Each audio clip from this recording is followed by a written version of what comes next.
মৰমৰ জুবিনদালৈ হিয়া ভগা অনুৰাগীৰ কৰুণ বিননি। কথা যোগী চন্দন কুমাৰ নাথ। পাঠ ৰিয়ানজ্যোতি শৰ্মা। দাদা তই গলি গৈ ন, আমি কেতিয়াও ভাবিব নোৱাৰা ঠাইলৈ। তোক কিমানবাৰ কৈছিলোঁ সাৱধানে থাকিবি, নিজৰ শৰীৰটোৰ যত্ন ল'বি, কাৰণ তইতো এজন নহয়, তোৰ মাজতে জীয়াই আছোঁ আমি সকলোবোৰ। তই আমাৰ কথা নুশুনিলি, তই নিজৰ বাবে ভাবিব সময় নাপালি।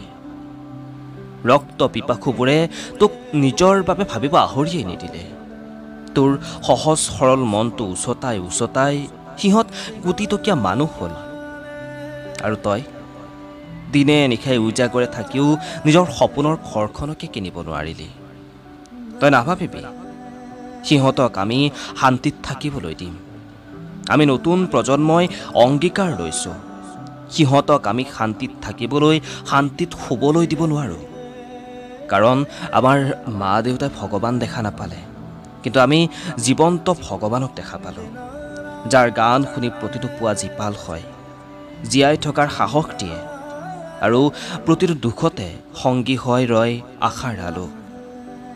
দাদা, তোৰ অবিহনে এইবাৰ পূজাও আধৰুৱা আধৰুৱা হৈ ৰ'ল।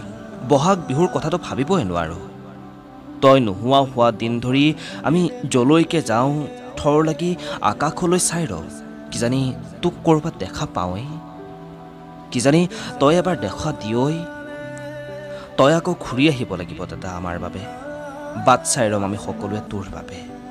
তই অহাৰ অপেক্ষাত, তই আহিবি বুলি। ধন্যবাদ।